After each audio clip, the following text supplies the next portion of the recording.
Bonjour à tous, c'est Pixel, on se retrouve pour cette vidéo critique retour gagnant. Aujourd'hui, il s'agit du film Skyscraper avec Dwayne Johnson et réalisé par Rawson Marshall Thurber. J'ai envie d'aller très vite sur ce film, on va pas s'éterniser parce qu'il risque pas d'y avoir beaucoup de vidéos critiques retour gagnant ou perdant cet été, je vous en ai déjà un petit peu parlé. Il n'y a rien du tout qui m'intéresse après ce film au cinéma.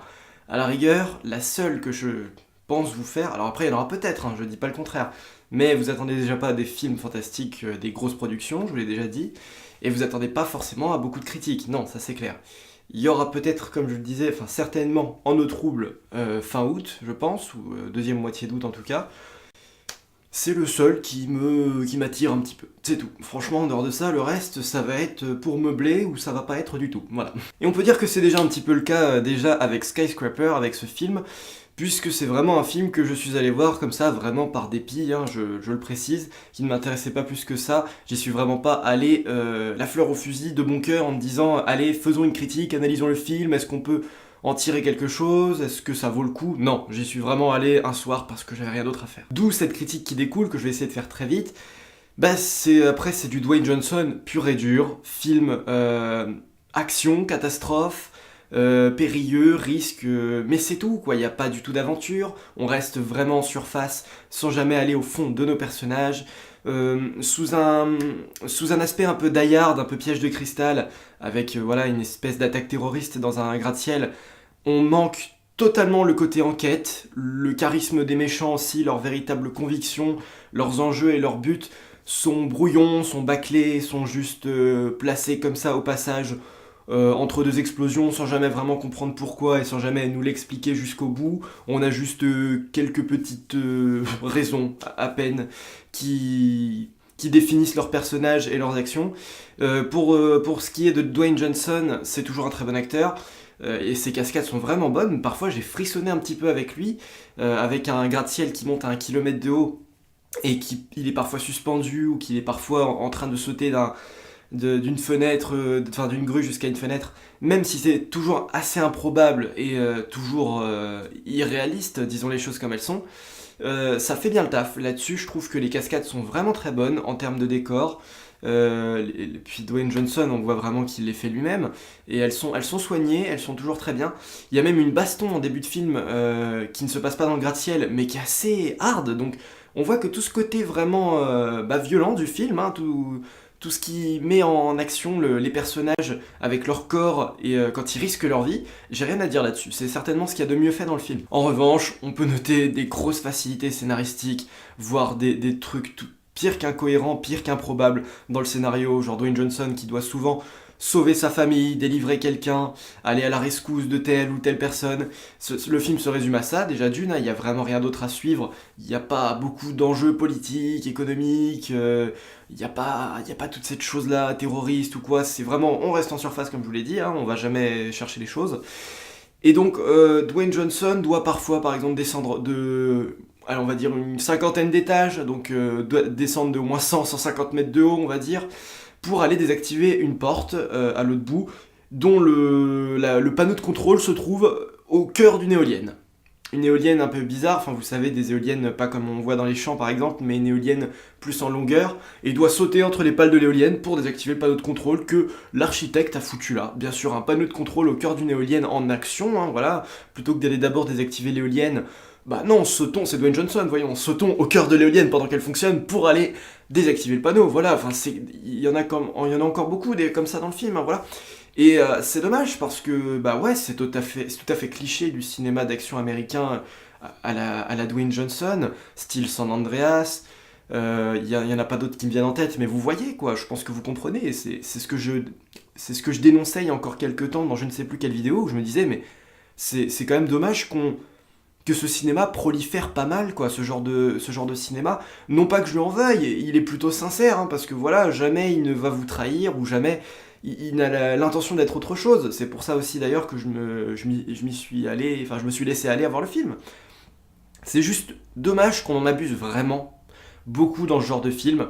On a par exemple aussi une scène mais qui est prévisible d'une force, mais qui est franchement ignoble, rien que pour ça. C'est déjà tout ce gratte-ciel, il n'est pas vraiment crédible en tant que tel. On a l'impression que c'est un parcours d'escalade, un parcours du combattant, vu comment il est configuré. Après, bon, il y a des quartiers résidentiels, il y a des commerces, ce genre de choses, mais on va pas assez dans l'exploration. C'est pas du tout un film qui va explorer son environnement. Et ce gratte-ciel qui fait 1 kilomètre de haut, qui a je ne sais plus combien d'étages, mais des centaines, au moins 700, 800. J'ai l'impression d'en avoir vu 10% de ce gratte-ciel finalement, vraiment quoi, 10%. Et au tout début du film, on va au sommet dans ce qui s'appelle The Pearl. Enfin non, l'immeuble s'appelle The Pearl, le bâtiment entier. Mais c'est pour ça qu'il y a une boule en fait tout au-dessus qui trône, et qui est une expérience en gros un peu observatoire, où vous pouvez voir Hong Kong en contrebas, où voilà, on a des espèces de panneaux réfléchissants qui font que les murs de cette salle s'effacent, ainsi que le sol, pour voir comme si vous étiez vraiment... libre de tout sol et de tout mur, pour voir à 1 kilomètre de haut les paysages et Hong Kong. Et quand j'ai vu cette scène là, où même on active des panneaux réfléchissants à l'intérieur de la salle qui font office de miroir, le mec, le propriétaire de la tour te dit voilà, regarde ce que j'ai réussi à concevoir et tout. Le mec vient en fait te dire voilà dans quelle salle va se présenter le climax du film. Voilà où il y aura la dernière grosse baston. Et tu vas voir, je vais te montrer un truc, je vais tourner le bouton. Il y a des miroirs technologiques qui viennent. Et c'est grâce à ça, grâce à ces trucs là que je suis en train de te montrer qui servent à rien, que tu vas réussir à battre le méchant final. Voilà, ça ne sert à rien, c'est même pas une salle où il y a des attractions, des activités, comme un musée ou quoi. Non, c'est une salle vide qui sert juste de point d'observation. Vide, y a rien, y a pas de meubles. Et donc forcément tu te dis, mais évidemment qu'il va y avoir des cascades, des actions, des bagarres dans cet endroit. Évidemment, comment on fait... Enfin, c'est pas criminel de te présenter en début de film, mais c'est vraiment fait comme ça, je vous le transforme à peine. Il monte au dernier étage pour te dire je te fais découvrir la tour.